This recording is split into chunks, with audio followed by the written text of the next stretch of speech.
Dobrodošli na novinarski konferenci po srečanju predsednika vlade in ministrov s koalicijskimi poslanci. Z nami so predsednik vlade dr. Robert Golob in podpredsednica gospa Tanja Fajon ter podpredsednik Luka Mesec. Danes je koalicija ugotavljala, koliko je že bilo realiziranega iz koalicijske pogodbe in ugotovili so, da se je že 40% zavez začelo uresničevati. Prav tako je koalicija govorila tudi o inflaciji, ki je v Sloveniji 9,9% in je nižja, kakršna je v evrskem območju. Več o tem bo povedal predsednik vlade dr. Robert Golob. Hvala lepa in lep pozdrav z moje strani.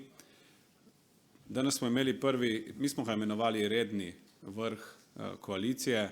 Na njem smo postavili strukturo, kako bomo znotraj koalicije tudi v bodoče delovali na eni strani, na drugi strani, kako bomo še izboljšali izmenjavo pogledov in pa tudi iskali boljše rešitve med obema vejama oblasti, med izvršno in pa zakonodajno. Imeli smo na eni strani seznanitev z opravljenim delom, kjer je bil poudarek predvsem na ukrepih vezanih na energetsko draginjo, na drugi strani pa pregled že opravljenih, že izpolnjenih koalicijskih zavez in pa načrtov, kako bomo v naslednjih mesecih delovali v skladu s koalicijsko pogodbo.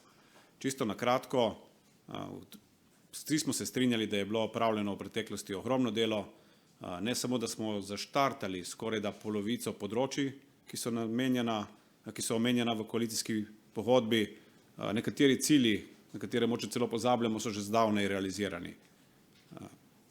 Zelo jasno je, da smo izpolnili enega od ciljev, da smo začeli z odstranjevanjem žice z meje, odstopili smo od pogodbe z bokserji, pripravili smo izhodno COVID strategijo, sprejeli smo interventni zakon na področju zdravstva, zato da bomo lahko odpravljali čakalne vrste. Lahko bi naštevali še vse tisto, kar je bilo opravljeno, ampak je prav, da se tega zavedamo, predvsem zato, ker smo imeli dva osnovna cilja za letošnjo jesen. Prvi osnovni cilj je bilo področje draginje in kot je bilo rečeno, danes lahko z veseljem povemo, da je ob nastopu te vlade bila letna inflacija 10,8% v Sloveniji. To je bila junija. Danes je 9,9%. V istem obdobju je v evrskem območju inflacija iz 8% zrasla na skoraj 11%, kar pomeni, Slovenija je obrnila trende na področju inflacije z odločno in premišljeno politiko hitreje od trendov v evrskem območju. To je najboljši dokaz tega, da so bili naši ukrepi pravočasni in učinkoviti. Drugo področje je bilo področje, na katero smo skorajda vsi že pozabili, in to je bila izhodna strategija COVID. Ko smo nastopili z vlado, smo bili vsi v nekem strahu, kaj bo jeseni. Danes lahko ugotovimo, da družba normalno deluje, da so najranljivejše skupine zaščitene in da smo se na nek način navadili živeti s covidom kot eno od običajnih bolezni. Ta dosežek je eden od pomembnejših te vlade. Zakaj? Zaradi tega, ker enako kot smo normalizirali politično ozračje skozi spoštljiv dialog in pa čim več delovanja na temelju vrednot, tako nam je uspelo tudi sprostiti ozračje z vidika ogroženosti in razkola med populacijo na področju soočanja s epidemijo covida. Ko vse to seštejemo, ugotovimo, da imamo v resnici opravka z bistveno spremenjenim ozračjem, ki je v resnici tisto, kar omogoča, da se odpirajo potenciali v družbi in da se ljudje namesto s svojimi stiskami pretežno lahko ukvarjajo s tem, kako bi realizirali tiste svoje potenciale, ki jih mogoče v zadnjih 2 letih niso uspeli. In ravno ti podatki o inflaciji kažejo to, da smo bili uspešni pri krotenju sedanje krize, hkrati pa ves čas naslavljamo tudi to, kako se bomo pripravili na bodoče izzive, kako bomo v naslednjih 3 letih izvedli obsežno prestrukturiranje tako energetskega sektorja, kot tudi pomembnega dela gospodarstva. In tle bi rad poudaril, ker se včasih pojavljajo govorice o zamiranju gospodarske rasti, da kamorkoli v gospodarstvu danes pridemo, nihče od njih ne sprašuje po nobeni drugi stvari kot o eni, ali pa se ne pritožuje nad eno stranjo, in to je pomanjkanje delovne sile. Gospodarstvo danes v Sloveniji tare primarno samo ta problem. Danes, ko vejo, da bojo cene energentov za prihodnje leto obvladljive in znosne, jih skrbi samo še to, kako bojo imeli dovolj delovne sile, da bodo lahko opravili in izpolnili svoje načrte.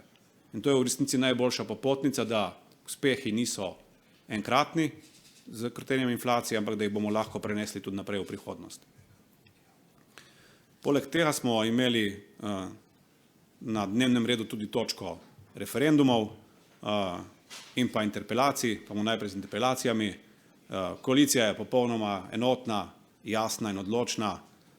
Obe interpelaciji napovedani tako za ministrico Fajonovo kot ministrico Bobnarjevo so v resnici popolnoma, vsi argumenti so popolnoma iztrte, izviti in koalicija trdno stoji za objema ministricama. Enako bo veljalo, če pride do interpelacije glede ministrice Vrečko, tako da z tega vidika nimamo nobenega, niti najmanjšega dvoma, da bo glasovanje hitro, učinkovito in jasno in da bojo te dve interpelaciji v celoti zavrnjene. Kar se pa tiče referendumske zakonodaje, referendumskih postopkov, bi pa rad v resnici izkoristil to priložnost in vse ljudi pozval, da vem, da ste utrujeni od vseh volilnih opravil, ampak imamo še 3 zelo pomembne volilne nedelje, najprej predsedniška nedelja, potem prvi krog lokalnih volitev in potem referendumska nedelja. In res je pomembno, da se volivke in volivci v čim večjem številu udeležite vseh teh 3 nedelj. Zakaj? Zato, da jasno pokažemo, da večina Slovenk in Slovencev želi gledati v prihodnost. Gledati v prihodnost zato, da bo ta vlada lahko normalno delala, da bo lahko zastavila tiste cilje in jih potem tudi uresničila, ki smo jih napovedali že pred volitvami aprila, in da bomo končno dobili prostor, da bomo lahko svoje delo normalno opravljali brez blokad v parlamentu s strani opozicije. Zato je tako pomembno, da se na referendumih 3-krat obkroži za, to je 3-krat za delo za prihodnost, delo za dostojno in varno prihodnost starejših, za učinkovito in javno RTV in pa tudi za učinkovito in razvojno orientirano vlado. Ravno s tem, s 3-krat za, boste volivke in volivci dali zelo jasen signal vsem ostalim, ki bi nas radi vrnili v mračno preteklost zadnjih 2 let, da imamo dovolj v resnici in da hočemo gledati v svetlo prihodnost, ker je to tisto, kar si Slovenija zasluži. Hvala lepa, gospa Fajon. Hvala lepa, lepo pozdravljeni predstavniki medijev. Pravili smo drugi zelo izčrpen vrh koalicije. Jaz lahko rečem, da sem z pogovorom zelo zadovoljna. Mi smo potrdili, da smo sposobni delovati kot ekipa, da smo do zdaj delovali kot ekipa in da bomo trdno kot ekipa delovali tudi vnaprej. Res je bilo, kot je predsednik povedal, opravljenega izjemno veliko dela. Mi dobrih 5 mesecev nazaj ob prevzemu mandata nismo vedeli, kako težka zima nas bo čakala, tudi zaradi vojne v Ukrajini, zaradi energetske, prehrambene krize in draginje. In tudi zaradi ukrepov vlade smo uspeli zagotoviti, da bodo cene to zimo dostopne in pa seveda, da bodo ljudje imeli varno in toplo zimo. Tako da, kar zadeva naše koalicijske zaveze in spoštovanje teh zavez, lahko rečem tudi z vidika socialnih demokratov, to, zakaj smo vstopili v to vlado, da si želimo v državo vrniti demokracijo, vladavino prava, kulturo, dialoga, in da želimo vse sodelovanje z socialnimi partnerji, s civilno družbo spet ukrepiti in povezati. Vse te zaveze v tej koaliciji lahko danes izpolnjujemo in smo na dobri poti, da vse cilje tudi uresničimo. Jaz sem tudi zadovoljna, da smo, kar zadeva nekaterih ukrepov, kot je padla je žica, sprejemamo zdravstveno reformo, ki je velik izziv za našo državo.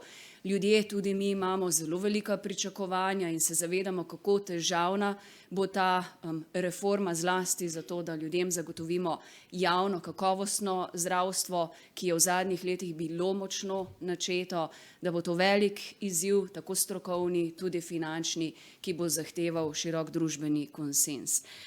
Zadovoljna sem, da smo tudi na področju zunanje politike uspeli Slovenijo uvrstiti nazaj v jedro Evropske unije, da z našimi vrednotami, spoštovanjem lahko sodelujemo s tistimi državami, ki so zavezane demokraciji. Da smo uspeli kot prioriteto postaviti projekt kandidature Slovenije v Varnostnem svetu Združenih narodov, da zelo pomagamo državam Zahodnega Balkana in da odpravljamo kar vrsto škodljivih napak prejšnje vlade. Vse to bomo imela jutri tudi priložnost pojasniti na interpelaciji, ki je uvod očitno v politično jesen. Me ne preseneča, da so že po 5 mesecih napovedani vsaj 2 interpelaciji z grožnjo 3 proti 3 ministricam, mogoče je tudi to sporočilo, ampak kot je rekel predsednik, vse to očitki in obtožbe so popolnoma neutemeljeni. Žal mi je, da opozicija izkorišča ta mehanizem, pričakujem, da ga bo v nadaljevanju še bolj, da namesto tega, da izgubljamo energijo, pripravljamo se in tudi izgubljamo čas parlamentarcev, namesto tega bi se raje posvečali temam, izzivov, ki jih imamo v naši družbi. Mogoče na koncu samo še res, pred nami je veliko volilnih nedelj, jaz vem, da so ljudje izčrpani, ampak res vsak glas šteje. In če ne daš glasu, ali so to predsedniške volitve, ali so to lokalne volitve, ali referendumi, da zagotovo vsaj pol glasu nasprotniku. Zato vabim vse ljudi, pojdite na volitve, pojdite na referendume. Referendumi so pomembni tako za vlado, tako za civilno družbo in stroko, ker smo jim odprli vrata in dali to priložnost, pomembni pa za vlado, ker nam bo omogočalo, da bomo s 3 za pod referendumi lahko dobro delovali vnaprej. Predsednik je pojasnil, zakaj, ne bom jaz, še enkrat pa 3 za referendume, izkoristite svoj glas na volitvah in s tem podprite tudi delo vlade, ki ste ji dali pred meseci polno zaupanje. Hvala lepa. Hvala in še gospod Mesec. Hvala lepa in lep pozdrav. Jaz v bistvu kot mogoče največji uspeh te vlade štejem to, da smo po pol leta praktično že vsi pozabili, v kakšni državi smo živeli pred pol leta, zadnji 2 leti. Da smo pozabili, da nas naenkrat ne skrbi več, kakšni zakoni bodo sploh ali pa nove omejitve jutri veljali, katere inštitucije se bo lotila in jo napadla vlada in z njo obračunavala, ali pa kako nas bo kdo osramotil na mednarodnem parketu. Vse to je zdaj z mize. Še več, jaz tudi kot državljan, ne samo kot aktivni politik, sem si pred pol leta težko predstavljal, da bomo dobili naenkrat vlado, ki bo zmožna odstraniti žico z meje, ki bo zmožna prekiniti 400-milijonsko pogodbo za Boxer ali pa ki bo končala covidni režim. Vse to je ta vlada naredila v samo nekaj mesecih. Ob tem pa, kot je predsednik povedal, tudi sam sem precej potoval po Evropi in se pogovarjam z drugimi ministri za delo, najuspešnejši po številnih kazalcih, kako smo se z draginjsko krizo soočili. Vprašajte Nizozemce, inflacija tam dosega 20%. Vprašajte Latvijce, inflacija, če se ne motim, presega 20%. Mi smo inflacijske stopnje, odkar smo prevzeli vlado, celo zmanjšali. In ob tem smo pomagali najrevnejšim. Ni res, da najrevnejši niso dobili nič. Najprej smo pomagali 60.000 gospodinjstvom, ki lahko od 1.11. dobijo solidarnostne draginjske dodatke. Potem smo pomagali vsem družinam z otroki, ki bodo v naslednjih 3 mesecih dobile podvojen otroški dodatek. 14.11., se pravi naslednji teden, bo prvo izplačilo. Nato smo pomagali upokojencem, ki bodo prejeli za 4,5% povišane pokojnine že letos. V naslednjem koraku bomo pomagali revnim zaposlenim. V petek se namreč na ekonomsko-socialnem svetu pogovarjamo o tem, kako bomo minimalno plačo v kratkem povišali na vsaj 850 evrov neto. In ne nazadnje, pomagali bomo tudi podjetjem, da ne bo prišlo do odpuščanj. Pripravljata se shema pomoči za čakanje na delo in pa za skrajšani delovni čas. Ob tem ni nezanemarljivo to, da so se kljub višjim cenam energentov ljudem, ki imajo recimo skupne kotlovnice, položnice celo prepolovile po nekaterih krajih. Skratka, na vseh segmentih se ta vlada sooča z draginjsko krizo med najuspešnejšimi v Evropi. Zato bi vas rad, preden nadaljujemo v naslednjo leto, ki bo reformno leto, in reforme tukaj se že pišejo. Dolgotrajno oskrbo bomo postavili na način, da bomo lahko na njo računali vsi državljanke in državljani, ki, če bomo imeli srečo, se bomo postarali, in če bomo malo manj srečni, ne bomo več mogli skrbeti sami zase. Pripravljamo stanovanjsko politiko, da ne bo več treba mladim razmišljati o tem, ali živeti k staršem ali pa v tujino, ker si stanovanja pri nas ne morejo privoščiti. Postavljamo pokojninsko reformo, da dobimo do leta 2050, se pravi za celo 30-letno obdobje, pokojninski sistem, na katerega se bomo lahko zanesli. Pripravljamo davčno reformo, da bomo država družbene in solidarne pravičnosti. Ampak vse to lahko uresničimo samo, če nam pomagate 27. novembra še enkrat na referendumih. Vem, da smo dobili vaš mandat 24. aprila, vem, da ste vsi utrujeni od tega, da bo treba to jesen 5-krat na volitve, ampak 27.11. je datum, ki šteje. 27.11. nam namreč sploh lahko odklenite možnost, da začnemo reformirati dolgotrajno oskrbo. Sicer nam bo sistem eno leto aktivno propadal, ker vanj ne bomo smeli posegati. 27.11. lahko končamo zadnje ostaline bivšega režima, ki trenutno dela, kar dela na RTV-ju.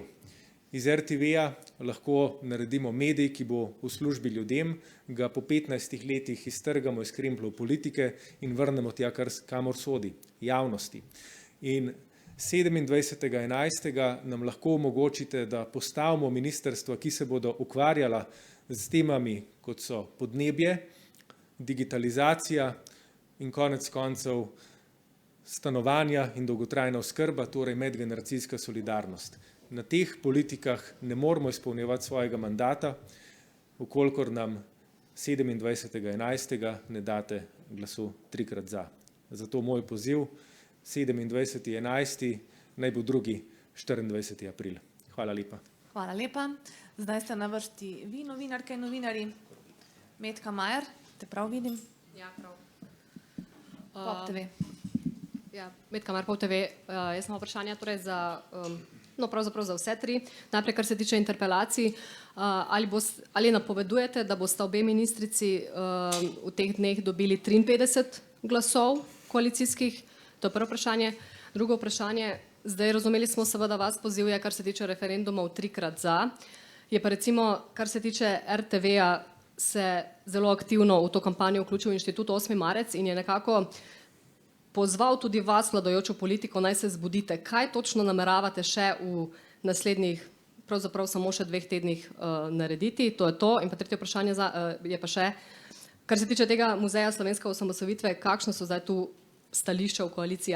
Ali je to tema, s katero se nameravate v tem trenutku ukvarjati? Bom začel na koncu. Muzej ni bil točka današnjega vrha in zato nimamo kaj dodati k temu. Kar se tiče referendumov, tisto, kar lahko naredimo kot stranke, kot vlada ne moremo v resnici v referendumski kampanji, glede na odločbo Ustavnega sodišča sploh sodelovati, kot stranke pa povezali smo se in imamo skupno referendumsko kampanjo. Ta kampanja je zelo jasna in pravi. Pozivamo vse volivke in volivce, da se udeležijo volitev v čim večjem številu in da glasujejo 3-krat za. Več od tega do referenduma ne morejo narediti ne stranke, niti ne vlada. Verjamem pa, da potem, ko bojo ljudje jasno izrazili svoj glas, da bomo lahko potem tudi kot vlada začeli hitreje izvrševati točno tisto, kar je bilo zdaj zadnje 3 mesece zablokirano s temi referendumskimi pobudami. Vključno s preobrazbo RTV ali pa z vrnitvijo RTV-ja v funkcijo javnosti, ne v funkcijo ene stranke v tem trenutku. Kar se tiče, kaj je bilo prvo vprašanje že? 50 poslancev. Aha, kar se tiče interpelacije, pa mogoče bo kdo od poslancev manjko, ker bo zbolel do takrat, ampak to nobenem, malo se hecam. Ne, danes je bilo zelo jasno izpovedano in ni bilo nobenega dvoma, da bo celotna koalicija glasovala proti obema interpelacijama. Tle dvoma ni nobenega in zato tudi se mi zdi špekulacije na to temo so popolnoma nepotrebne in tudi neosnovane. Gospa Fajon. Ja, samo v zvezi z interpelacijo. Jaz interpelacijo jemljem zelo resno in z vso odgovornostjo, čeprav je mogoče smešno, da po 5 mesecih moram zagovarjati eno točko te interpelacije, ki je povsem neutemeljena, ampak jutri mislim z argumenti in z vso samozavestjo zavrniti vse očitke interpelacije. Zagotovo pa pričakujem, da ne bo 46 glasov proti. In še gospod Mesec. Ja, koalicija je v dobri kondiciji.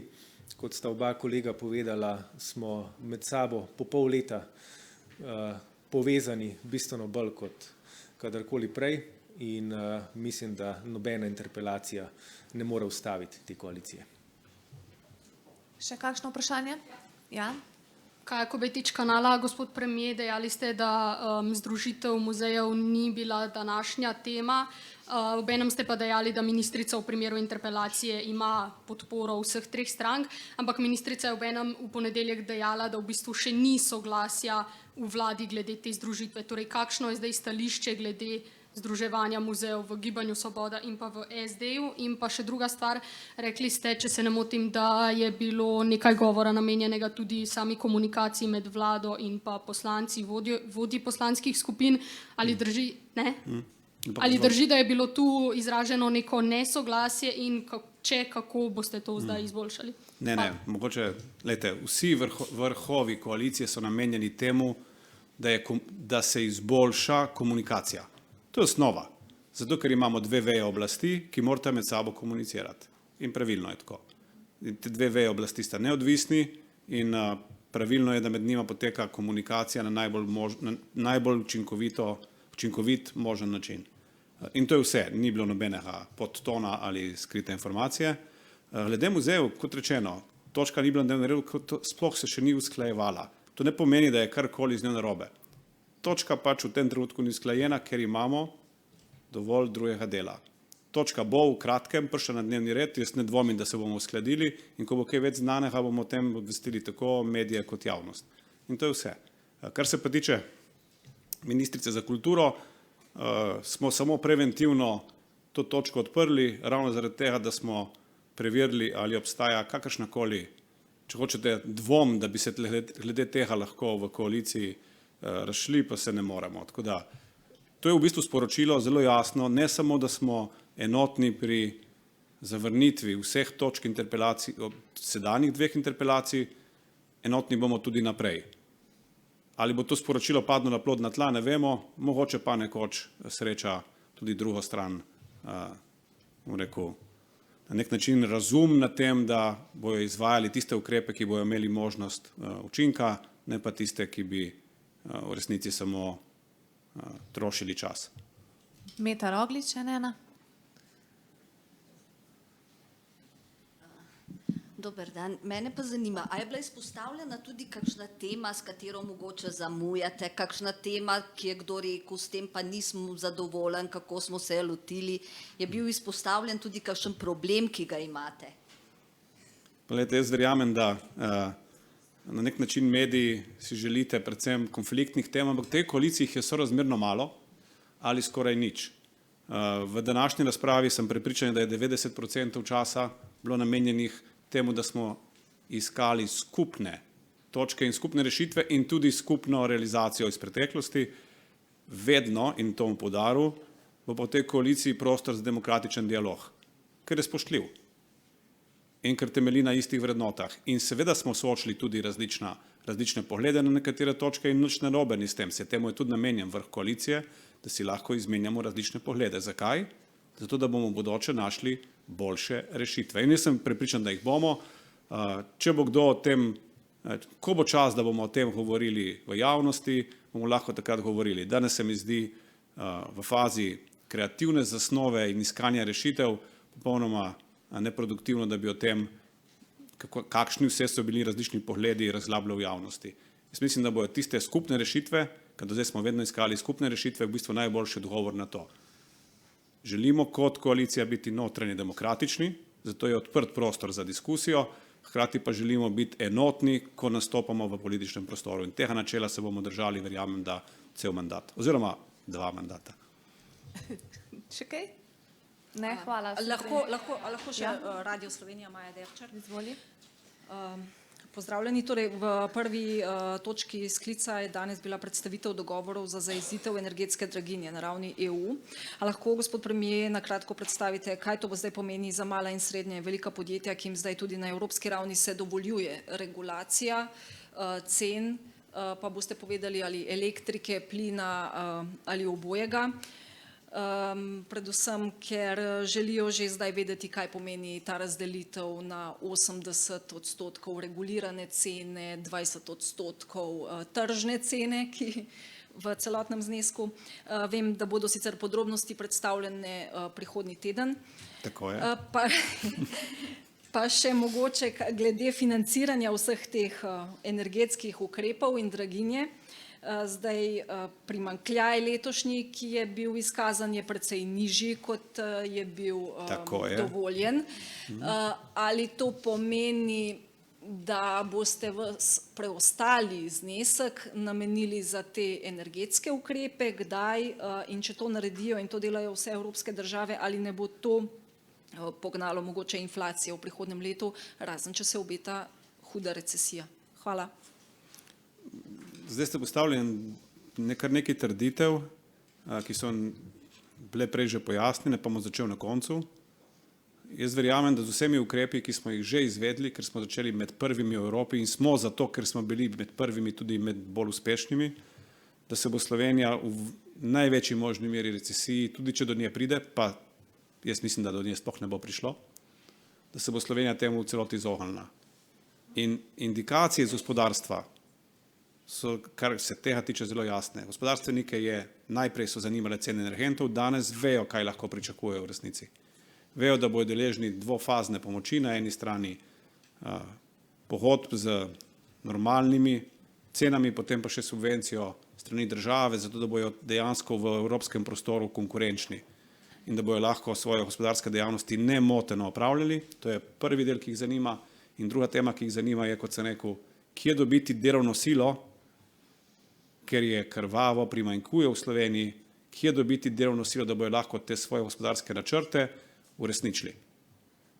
To je najboljši možen odgovor na to, ali nas čaka recesija, je stopnja zaposlenosti, ki ni bila nikoli višja in ki se še za naprej kaže enaka. Istočasno bomo pa tistim izjemam, ki bojo pa imele največkrat ki bi lahko imeli težave, ne z energenti, ampak z nabavnimi potmi ali pa z nabavo vhodnih materialov ali pa polprevodnikov, tistim bomo pa pomagali posebej z ukrepi, ki jih je prej minister za delo in socialo in družino navedel. Bilo je kompleksno vprašanje, pomagajte mi še enkrat. Kaj je bilo na začetku? Če bo to pognalo za inflacijo. Ne, sej, glede inflacije sploh ni dileme. Glede proračunskih sredstev se bom vrnil v julija, ko smo bili prvič soočeni z pozivi iz gospodarstva, da jim pomagamo za prihodnje leto. Takrat je bil problem velik, več kot 10 milijard, če bi ga hoteli reševati. Zato smo bili jasni in smo rekli, najprej bomo problem reševali na evropskem nivoju in na evropskem nivoju so bili narejeni ogromni koraki naprej, ker so se skupne rešitve, ki jih je zdaj potrdil tudi Evropski svet, tako predsednikov vlad kot tudi ministrov, pokažale kot tiste, ki so zmanjšale stroške, s katerimi bomo ublažili energetsko krizo v celi Evropi. Na ta način so ti stroški, ki so bili ocenjeni na 10 milijard pred 3 meseci, danes manj kot 4 milijarde za prihodnje leto. In to je natančno toliko denarja, kot ga Slovenija skupaj v energetskem sistemu in v proračunu tudi ima. V resnici imamo še nekaj več. Tako da z tega vidika že danes lahko ocenjujemo ne samo, da bo primanjkljaj v letošnjem letu manjši od načrtovanega in globoko manjši od fiskalnih pravil, da bo tudi v prihodnjem letu skoraj zagotovo javnofinančna slika boljša od tega, ki se izkazuje. Ampak to ne pomeni, da bomo zmanjšali rezervo, ker hočemo ostati pripravljeni. Nihče ne more vedeti za gotovost, zato bomo ostali z rezervo na istem nivoju. Dobro nam pa kaže, da bo ta rezerva ostala v enem delu tudi neizkoriščena. Tako da tudi z tega vidika so obeti za javne finance mogoče boljši, kot je izgledalo to še v času priprave rebalansa za 23 in 24. Hvala lepa vsem, tako govornikom, Hvala lepa. kot vam, spoštovane novinarke in novinarji ter ostali medijski delavci. Lep dan.